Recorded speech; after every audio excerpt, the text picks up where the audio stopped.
Hello everyone, my name is Cristian Negulescu and today I will present you how you start from zero an automation with Wrike. So from the marketplace, you download the connector for Wrike. And then in UiPath Studio, you go to manage package, you go to all packages and you'll install here UiPath Team Wrike activities. You hit install, and after you hit install, you will see that under activities, under UiPath Team, you will have 10 activities for Wrike for now. But let's understand how we start with the both instance. First, if you don't have Wrike, you will go to wrike.com free, you download the trial and you put your email and you will have a full instance of Wrike. This is my instance. If you don't have UiPath Studio, you go to UiPath.com, start trial, and download the community edition, which is also free. Let's understand what we need to configure. Because here in Wrike, in the connector, you will have here on the authentication, you have two types of authentication. You have an authentication with a permanent token, and you have an auto authentication. So let's understand from where you get this data. So on Wrike, on the instance of Wrike that you have to go here on the user. On the user, you will go to API integration, and you will go to API, and you'll create a new application, test video, yeah? On the new test video, you will have here the client ID and client secret are for the auto authentication. But there is this version with permanent access token, yeah? So if you have this permanent access token, you will create the permanent access token, you put your password, and you will receive a permanent access token, yeah? You copy this token, so you copy the token from here, you go on UiPath Studio on permanent token, you put it, and then you run, you have a valid connection. Now, if you want an auto authentication, you need to do other steps. So first, you need to do this. We'll copy the client ID and the client secret.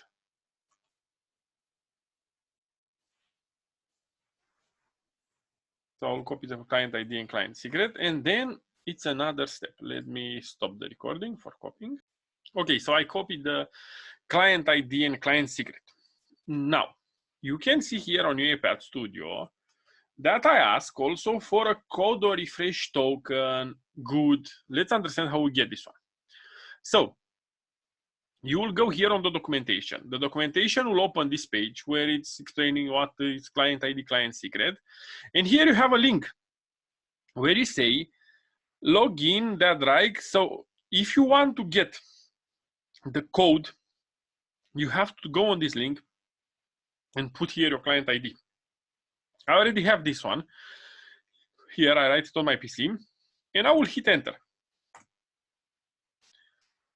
So the system will make a request and this will generate me a code, okay? So I accept the application test video, and after I accept, I will receive a code here. You see this code? Good. And I will copy this code. And I will copy this code here, yeah? And it's only the first time when I put this code. I will delete the permanent token for the system to see that I will use the code, the auto authentication. Now, when I hit test connection,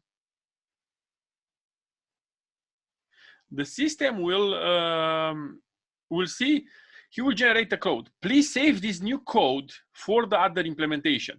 So he take this code and he generate a new code that you have to reuse it for all your application.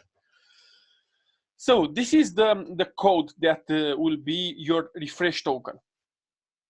So now I can work. When I will create another application, I will copy this, and this, and I don't have any problem. I can work without any problem, okay? Because if I hit test again, he will give me exactly the auto authentication. So that's the procedure. You have the permanent token, or you have the auto authentication, where you do these steps. You generate this code, you put the code on your UiPath Studio, and first time you hit test connection, and then you'll get your code that you can copy to other processes.